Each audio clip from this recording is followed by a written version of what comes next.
हर हर महादेव। देवों का देव महादेव जी के चरण में प्रणाम करती हूँ, मेरा प्रणाम स्वीकार हो। माता गौरी पार्वती के चरण में प्रणाम करती हूँ, मेरा प्रणाम स्वीकार हो। गुरु भाई बहना, मैं एक कथा सुनाने जा रही हूँ। इस कथा को पूरा सुनिए और रहस्य जानिए। आदि नहीं, आदि सुनने में शिव गुरु का अपमान होती है, पूरा सुनने में ज्ञान होती है। इसलिए कथा को पूरा सुनिए और रहस्य जानिए। हर हर महादेव, घर घर महादेव।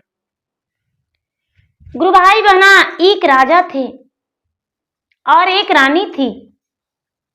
राजा साहब बहुत अमीर थे, बहुत साहसी राजा थे, बहुत विद्वान थे, भगवान के भक्त थे।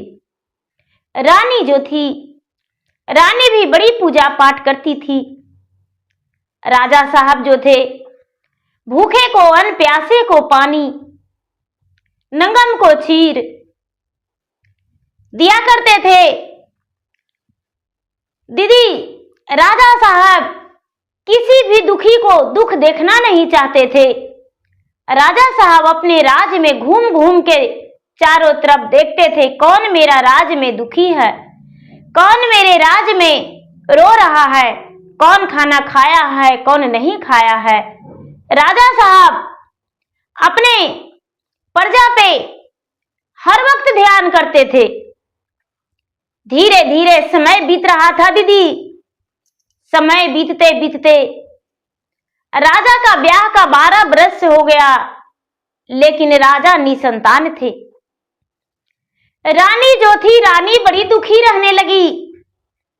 रानी कहने लगी, हे स्वामीनाथ, इतने बड़े राज्य है, राजा के घर में 160 दासी थी। राजा के घर में नौकरों चाकरों का कोई ठिकान नहीं। घोड़े घिड़सार, हाथी हसार भरा हुआ था। घोड़े हाथी से, जीरा जवाइन का लदनी लगता था। राजा साहब का बहुत बड़े बड़े व्यापार घर से होता था। रानी जो थी बड़ी दुखी रहती थी दीदी।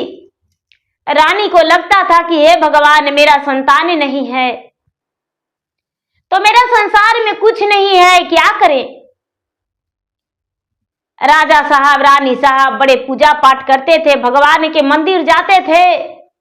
मंदिर में जाकर भगवान से कहते थे कि हे भगवान, आप मुझे इतना धन संपत्ति दिए हैं, लेकिन एक भी संतान नहीं दिए, तो भला धन किस लिए। लेकिन फिर भी भगवान राजा और रानी का पुकार नहीं सुने। राजा जो थे, राजा ब्राह्मण को बुलाकर अपना कर्म दिखलाने लगे। तो राजा साहब को ब्राह्मण बोले कि हे राजन, आप पिछले जन्म में बहुत बेकार व्यक्ति थे। आपकी पत्नी चरित्रहीन थी। उनका तो पापों से भरा सागर है। उनका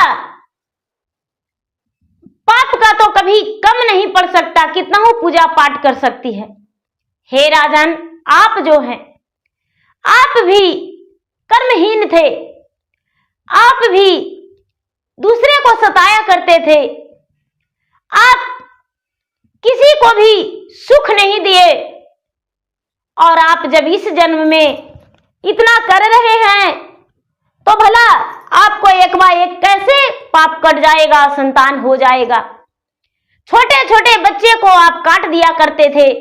पैसों को लालच में स्त्री पे प्रहार करते थे, स्त्री को मार देते थे, चोरी लबारी करते थे। आपका हाथों से बहुत बड़ा बड़ा अपराध हुआ है पिछला जन्म में। इसीलिए राजा साहब, आप निसंतान हैं। आपके पास धन है, लेकिन पारिवारिक सुख नहीं है। राजा साहब ये बात सुनकर ब्राह्मण से हाथ जोड़ के विनती करके, सर झुका के कहने लगे कि हे ब्राह्मण देवता, आप जैसा कहें वैसा मैं करने को लिए तैयार हूं। आप यदि कहें तो पूरे धन संपत्ति हम दान कर देंगे, लेकिन मेरा एक संतान हो जाए। यदि आप कहें तो हम 12 गांव से भीख मांग के भी और पूजा पाठ करवा देंगे, लेकिन मुझे संतान होना चाहिए। ब्राह्मण बोले कि तो ठीक है राजन, एक उपाय है, आप अपने घर में पुत्र यज्ञ करवाइए। पुत्र यज्ञ करवाइए, 108 कन्या के भोजन करवाइए, 108 कन्या के वस्त्र दीजिए और ब्राह्मणों का दान दीजिए। ऐसा करने से आपका संतान हो जाएगा। दीदी, राजा और रानी पूजा करने में तो कोई कमी नहीं करते थे। धीरे धीरे समय बीत रहा था। राजा रानी दोनों पुत्र यज्ञ की तैयारी में लग गए और पुत्र यज्ञ करवाने लगे। राजा साहब के दरवाजे पे बहुत सारे ब्राह्मण आए, बहुत सारे ऋषि मुनि आए और 108 कन्या, छोटी छोटी कन्या को राजा साहब पूरे राज्य से ढूंढ ढूंढ कर लाए। तरह तरह के उसे खिलौने, तरह तरह के भोजन, तरह तरह के कपड़े दिए। छोटी छोटी कन्याएं जो थी बड़ी प्रसन्न थी, बड़ी खुश थी। राजा साहब हवन करवाने लगे, पुत्र यज्ञ करवाने लगे। 11 दिन राजा साहब लगातार यज्ञ करवाए, अपने दरवाजे पे भूखे को अन्न दिलवाए, सदा व्रत बांटे। जब 11वें दिन पूरा तो राजा साहब सबको, पूरे गांव को, पूरे प्रजा के भोजन के लिए अपने दरवाजे पर बुलाए। दीदी, सब लोग आए राजा के दरवाजे पर भोजन करने। तभी एक बहुत बड़े महात्मा आए, जिनके बाल बड़े बड़े, जटा, हाथ में त्रिशूल डमरू, शरीर उनका भयानक, कमर में मिर्गा छाला, पांव में चंदन खड़ाऊं, बगल में बसहा बैल लेकर, और वो महात्मा प्रकट हो गए, गेरुआ रंग तन पे वस्त्र, और राजा के पास जाकर हर हर महादेव, हर हर महादेव की आवाज लगाने लगे। दीदी, जब राजा साहब हर हर महादेव की आवाज सुने तो राजा साहब उस महात्मा के पास दौड़ते भागते गिरते पड़ते गए और जाकर कहने लगे कि हे महात्मा, मैं तो बहुत दुखी हूं, मुझ जैसे दुखिया को दुख निवारण करने का कोई उपाय बताइए। महात्मा कहने लगे कि हे राजन, तुम्हारा दुख का एक ही निवारण है, पुत्र यज्ञ से कुछ भी होने वाला नहीं। पुत्र यज्ञ तूने करवा दिया, कोई बात नहीं, अच्छा है, लेकिन तुम्हारा संतान होगा। तुम किसी का पुत्र, एक नन्हा सा बालक खरीद के ले आओ और उसका बलि प्रदान कर देना 12 बरस पोस के।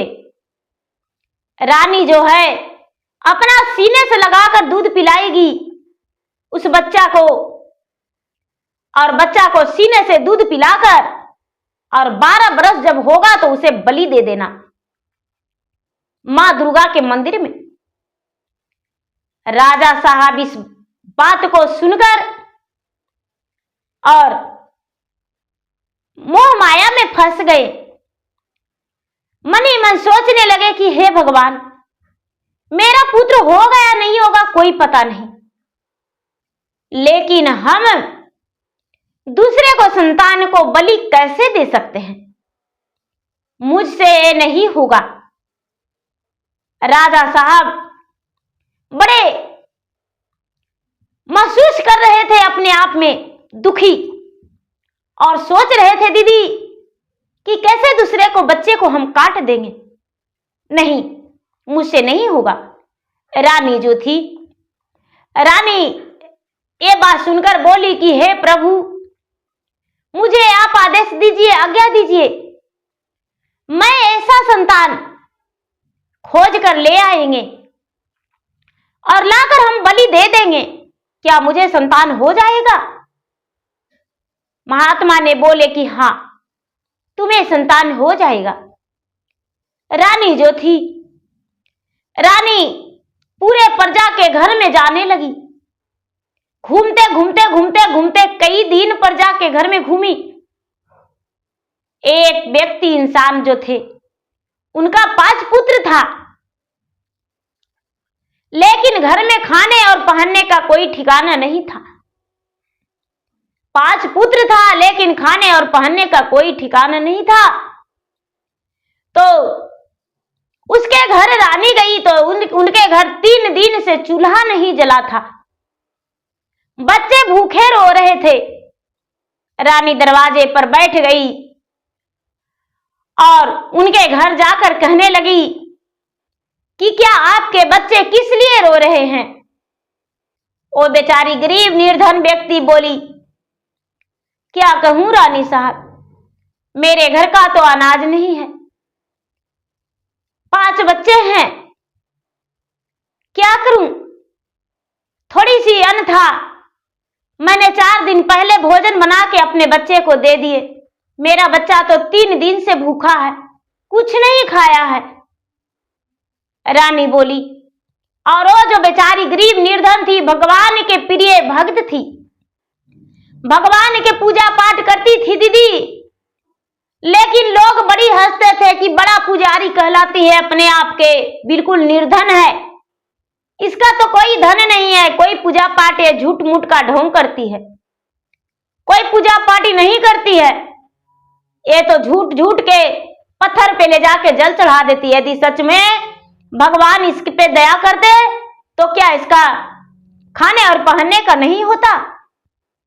वो बेचारी निर्धन व्यक्ति बोली कि क्या कहूं रानी साहब, मेरा घर में खाने और पहनने का नहीं है, इसीलिए मेरे बच्चे रोटी के बिना रो रहे हैं, भोजन के बिना रो रहे हैं, और ठंड से भी मेरे बच्चे कांप रहे हैं।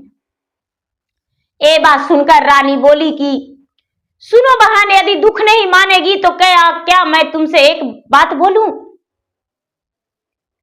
तो बोली वो निर्धन इंसान की, हाँ बहन बोलिए रानी साहब। रानी बोली कि देखो बहन, हम तुम्हारा बहन हैं, बड़े बहन, और तुम छोटी बहन हो। गरीब और अमीर तो दुनिया में लेना ही देना नहीं, बस रिश्ता तो रिश्ता होता है, लेकिन तू अपना एक बच्चा के मुझे दे देगी क्या? और तुम्हें बदले में हम बहुत सारे पैसे देंगे। बोली कि देखिए बहन जी, बच्चे तो बच्चे होते हैं, हम अपना बच्चे कैसे दे सकते हैं? रानी बोली कि देखो बहन, यदि तू अपना बच्चा दे देगी तो मेरा संतान नहीं है, और संतान जब नहीं है तो बहन हम अपना बच्चा जैसा उसको मानेंगे और सारा धन संपत्ति उसी बच्चा के नाम से कर देंगे, और आधा धन हम तुम्हारे नाम कर देते हैं। क्या तू अपना बच्चा को देने को लिए तैयार है? वो गरीब इंसान जो थी, बेचारी निर्धन व्यक्ति, वो बोली कि हाँ बहन दे देंगे, बड़ा बेटा को मेरा ले जाइए। उसका पति उधर से आए तो बड़ा बेटा जो था, बड़ा बेटा अपने पिता में लिपट गया। बड़ा बेटा पिता में लिपट गया और पिता से कहने लगा, कबने कसुरवे पिताजी, माई मोर हो बेचले, करवई मजूरिया पिताजी, पियवई ठंडा पानिया, पिता के चरनिया पिताजी, बीताई रहव सुख दुखवा। बच्चा जो है कहता है कि क्या कारण है जो माँ मेरा बेच रही है? पिताजी मजूरी करेंगे, ठंडा पानी पी के रह जाएंगे, लेकिन मुझे मत बेचिए। वो जो गरीब थे मजदूर, उन्हें आंसू गिरने लगा और बड़ा बेटा को एक हाथ से पकड़ लिए। बड़ा बेटा को एक हाथ से पकड़ लिए तो दूसरा बेटा आया तो मां बोली कि ए जी, बड़का बेटा के तो आप गोदी ले लिए, ई बेटा के दे देते हैं। तो मंझला बेटा बोलता है, कैली न कबने कसुरवाए पिताजी, हमारो रामा होते जला। माई मोर कसैया पिताजी, हमारा के रामा हो बेचल। पिता मोरा हुए पिताजी, कोमल हो कले जवान। फटता धरती आए पिताजी, हाँ मेरा मसामाएती। राजा के घर आए पिताजी, हम नाही रामा जाएबा। बच्चा जो है कहता है मंझला बेटा की पिताजी हम नहीं जाएंगे, धरती फट जाएगा, हम समा जाएंगे, लेकिन हम नहीं जाएंगे। दीदी संझला बेटा आया, दू बेटा तो पिता में लटक गया। संझला बेटा को मां कहती कि ए जी इसको दे देंगे, इसको दे देंगे जी। तो संझला बेटा मां के गोदी में चिपक के बैठ गया, कहता है मां हम उसके घर नहीं जाएंगे मां, वो राजा है, उसके घर जाएंगे तो क्या मुझे समझेंगे। कंझला बेटा भी कहता है हम नहीं जाएंगे। छोटा जो था अनज्ञानी था, छोटा अनज्ञानी था दीदी। तो जो मजदूर की पत्नी है वो कहती है गरीब इंसान कि तो ये राजा साहब रानी साहब हम अपना छोटे बेटा के आपको दे देते हैं, ये अनज्ञानी है, ये नहीं बोल रहा है। चार बेटा तो दो बेटा अपने पिता के पास चल गया, दो बेटा मेरे गोद में आ गया, एक बेटा है वो गड़तर पर है, ये कुछ नहीं बोल पाता है, इसको ले जाइए। रानी जो थी, रानी बच्चा को गोद में उठा ली और उठा के अपना घर लेकर चल गई, अपना घर लेकर चल गई। और जो भी आधा धन संपत्ति था दीदी, आधा धन संपत्ति मजदूर के नाम से लिख दी। जो बेचारा मजदूर थे, गरीब थे, दूसरे के घर कम्युनिटी करते थे, उन्हें लिख दी। और आधा धन संपत्ति में रानी रहने लगी। बच्चा को ले जाते ही दीदी रानी गर्भवती रह गई। और रानी जब गर्भवती रह गई तो धीरे धीरे समय बीतते बीतते 9 महीना हुआ। 9 महीना के बाद रानी का ओद्र से पुत्र जन्म ले लिया। और जब पुत्र जन्म ले लिया दीदी, तो पुत्र जन्म लेने के बाद रानी बहुत खुश हुई कि हे भगवान, रानी जो थी उस मजदूर के बच्चा के प्रतिदिन सीने से लगाती थी और दूध पिलाती थी, जो कि रानी बेचारी एक कुंवारी की तरह थी। वो मां नहीं बन पाई थी पहले से, लेकिन फिर भी उसका सीने से दूध उतरा और बच्चा को पिलाती थी। लोग कहते हैं कि बिना बच्चा जन्म लिए कैसे मां बन सकती है, कैसे दूध पिला सकती है, लेकिन भगवान का महिमा अपरंपार, वो पिलाती थी दूध। बस रानी का यही था कि मेरा बच्चा हो जाएगा, इसको बलि देंगे। धीरे धीरे बच्चा बड़ा हो रहा था। रानी का 9वें महीने के बाद एक सुंदर सा पुत्र जन्म लिया।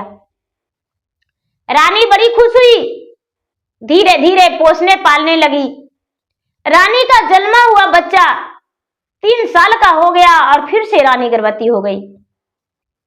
दीदी रानी का ओद्र से एक पुत्र हुआ, वो बच्चा 3 साल का हो गया और फिर से रानी गर्भवती हो गई। धीरे धीरे समय बीतते बीतते 9वां महीना फिर से हो गया। रानी का 9वें महीने के बाद फिर से एक पुत्र जन्म लिया। और जब पुत्र जन्म लिया दीदी, तो रानी उस बच्चे को पाकर बड़ी धन्य हो गई। भगवान से कहती है कि हे भगवान, अब जिसे नहीं है उसे दीजिए, अब मेरा 2 पुत्र हो गया। एक पुत्र हो गया धीरे धीरे, वर्ष का और एक पुत्र हो गया 5 वर्ष का। अब ये जो बच्चा था पहले से, वो भी बच्चा बड़ा हो रहा था।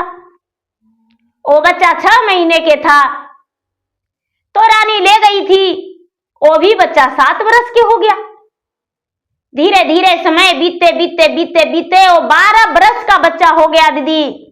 अब तो रानी अपने बच्चा को कोई काम कहती थी तो जो मजदूर किसान का बच्चा, मजदूर इंसान का बच्चा था, उसका बच्चा,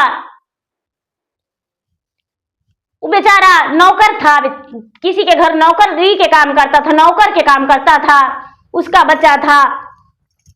तो वो बच्चा जो था राजा के आज्ञाकारी पुत्र से ज्यादा बना। अब राजा और रानी के दिल में बस गया, राजा रानी के दिल में बस गया। राजा रानी पूजा पाठ भक्ति कर रहे थे। एक दिन राजा सपने में देख रहे हैं, रानी भी सपने में देख रही है कि हम अपने ही पुत्र को बलि दे रहे हैं। रानी भूल चुकी थी दीदी कि हमें अपने ही पुत्र को बलि देना है। अब जब रानी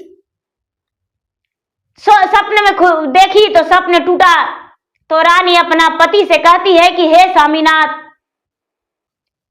हम इस बच्चा को बलि नहीं दे सकते हैं। हम तो अपना सीने से लगाकर दूध पिलाए हैं और गोद में खिलाए हैं, अपने हाथों से इसका भोजन कराए हैं। हम इस बच्चा को बलि नहीं दे सकते हैं। बच्चा को पता चला कि हम रानी को पुत्र नहीं हैं, हम किसी मजदूर किसान के, मजदूर इंसान नौकर के पुत्र हैं। तो बच्चा जो था रानी से पूछा कि माँ, क्या ये सत्य है जब हम खेलने जाते हैं तो बच्चा मुझे, छोटे छोटे लड़कन मुझे ताना देता है कि तुम्हें तो रानी पोसी पाली है बलि देने के लिए, क्या सत्य है माँ? रानी बोली कि हाँ बेटा, ये सत्य है कि हम तुम्हें किसी के हाथ से खरीदे हैं बलि देने के लिए, लेकिन बेटा बलि हम दे नहीं सकते हैं। बच्चा बोला कि माँ, एक बार मुझे माँ का दर्शन करा दो, जो माता मुझे जन्म दिया है, जो पिता मुझे जन्म दिए हैं। माँ, मुझे उन माता के पास ले चलो। रानी बोली कि ठीक है बेटा, हम तुम्हें ले चलते हैं। रानी जो थी, रानी उसके माता के पास ले गई तो वो तो रानी महारानी जैसा बन चुकी थी। भले नौकरानी थी, नौकर थे, लेकिन रानी महारानी की तरह बन चुके थे। और दोनों तो झीरों का पर्स देख रहे हैं कि अरे मेरा जो जिस बेटा को बेच दिए थे वो बेटा को लेकर और रानी साहब, राजा साहब मेरे पास आए हैं। वो छत से नीचे उतरी, नौकरानी जो थी, जो रानी बनी हुई थी, नीचे उतरी और रानी से बोली कि क्या बात है रानी साहब, आज मेरे घर चलकर आप आए हैं, क्या जरूरत पड़ गया? रानी बोली कि आपका जो बेटा है आपसे मिलने को लिए परेशान है। ये बात सुनकर नौकरानी बोली कि अरे बोलो क्या बात है, तू मेरा बेटा नहीं है, तू राजा साहब का बेटा है, क्या बात है? माँ के कानी अंगुली धर के दीदी, और बच्चा कहता है कि न बही महीना माए माता, गारव मेरा मार खलू, जान मालियई ते ये माता, आठो अंगरमा टूटलो, कवने करन में ये माता, हमारा के रामा बेचलू, हमारो के दे दाए माता, बातिया के राम जबिया। बेचारी नौकरानी है, वो कहती है रोटी करन में ये बाबुआ, तो हरा के रामा बेचाली, रोटी करन में ये बाबुआ, तो हरा के माँ बेचली। पापी पेटवाए बबुआ मांगे रामायण पनिया। एक मान करइए माता खाई तीरे जहरवा। दोसर माना करइए माता समाए तीरे धरतिया। तेसर माना करइए माता मारी नहीं हो हम जयबे राजा के घरवाए माता। बनी रहब पुतरवा। बेचारा अपना वियोग सुना रहा कि कौन कारण है माता कि तू मुझे बेची। माँ बोली कि देखो बेटा, मेरा पेट पापी तो मानता था नहीं, छोटे छोटे तुम 5 भाई था, हम क्या कर पाते।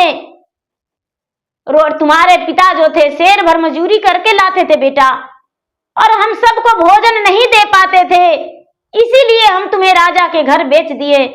बेटा कहता है माँ, एक मन करता है कि धरती फट जाता जो हम समा जाते, दूसरा मन करता है कि जहर खा के मर जाएं, तीसरा मन करता है कि हे भगवान, राजा एक नन्ही सी जान को लेकर आधा धन संपत्ति तुम्हें देती है, और राजा मुझे पोसे पाले इतना बड़ा किए पढ़ा लिखा रहे हैं, तो इनका पुत्र बन के हम सब भरपाई करूं। मां, हम भगवान से यही विनती करेंगे कि तुम्हारे जैसा माता किसी को नहीं दे। हम बस तुमसे पूछने आए थे कि किस कारण तुम मुझे बेची हो, या राजा साहब जबरदस्ती तुमसे ले गए हैं। मां बोली कि नहीं बेटा, हम जबरदस्ती नहीं लाए हैं तुम्हारे माता से, चलो बेटा। रानी के घर आई दीदी, बच्चा जो था लौट गया। जब 12 बरस पूरा तो रानी कहती है जाके माता दुर्गा से कि हे माता, हम अपना बलि दे सकते हैं लेकिन पुत्र बलि नहीं देंगे। राजा कहते हैं हे शंकर भगवान, हम अपना बलि दे देंगे लेकिन पुत्र बलि नहीं देंगे। और राजा और रानी दोनों अपना बलि देने को लिए माता दुर्गा के मंदिर में, शंकर भगवान के मंदिर में तैयार हो गए। लेकिन दीदी, शंकर भगवान किसी से बलि लेते नहीं है, खुशी लेते नहीं है, खुशी देते हैं। रानी जो थी पूरे नगर में ढुलवारा पिटवा दी कि अपने पुत्र के लिए अपना बलि हम देने जा रहे हैं, सब प्रजा देखने आना। राजा साहब, रानी साहब पूरा ढोल बाजा सब कुछ किए दीदी, और शंकर भगवान के मंदिर और दुर्गा माता के मंदिर एक ही जगह था, और बीच में राजा साहब 9 हाथ के आरा खतवाए। राजा और रानी दोनों 9 हाथ के आरा खतवाए, 9 हाथ लंबाई, 9 हाथ चौड़ाई और 9 हाथ गहराई। और सब लोग पूरे प्रजा जुटे दीदी। राजा साहब नाच मोजरा नेटुआ सब कुछ लाए। वहां चारों तरफ शहनाई बज रहा था, पूरा बिगुल बज रहा था। राजा रानी दोनों गए, पूरा फूल हार राजा साहब अपने से पहन लिए, नए वस्त्र पहन लिए, तेगा ले लिए दीदी, और तेगा लेके और राजा वहां चल गए अपना ही बलि अपने हाथों से देने। रानी जो थी, रानी भी वहां चल गई, पूरा सज सवर के 16 श्रृंगार में सजी हुई थी, और 32 आभरण गहना पहनी हुई थी, सुंदर सा जोड़ा, शादी का जोड़ा पहनी हुई थी कि आज मुझे अपने ही संतान के लिए बचाने के लिए अपना ही बलि देंगे। तीनों पुत्र को राजा रानी ऊपर खड़ा कर दिए, और 9 हाथ का जो आरा खता हुआ था दीदी, राजा रानी दोनों उसमें हेल गए। राजा रानी हेल गए और हाथ जोड़ के भगवान से कहते हैं कि हे भगवान, मेरा तीनों पुत्र को अमर कर दीजिएगा, अपना पुत्र के बदली हम अपना बलि देने जा रहे हैं अपने ही हाथ से। और इतना कह के राजा साहब और रानी साहब दोनों अपना आंख मूंद लिए और आंख मूंद के भगवान के ध्यान लगा के दीदी और अपना तेगा मारने जा रहे हैं। जैसा ही तेगा चलाने जा रहे हैं, एक तरफ शंकर भगवान और एक तरफ मैया पार्वती, सारे लोग देख रहे हैं कि हे भगवान, राजा साहब आज बलि पड़ने जा रहे हैं अपने ही हाथ से, अपने पुत्र के लिए बलि देने जा रहे हैं, अपना ही गर्दन काटने जा रहे हैं। और शंकर भगवान जो थे झट से राजा के तेगा पकड़ लिए और पार्वती मैया रानी के तेगा पकड़ के और दोनों बड़े प्रेम से बोले हर हर महादेव। सारा लोग कहते हैं कि अरे गढ़वा में से आवाज निकलता है हर हर महादेव। बड़ी लोग आंख मूंद लिए थे कि राजा रानी दोनों अपना बलि दे देंगे। छोटे छोटे बच्चा है राजा के, वही चलाएगा राजपाट। बच्चा के आंखों से आंसू रुक नहीं रहा था कि मेरे माता और पिता मेरे ही कारण बलि देने जा रहे हैं, अपना शरीर को त्याग करने जा रहे हैं।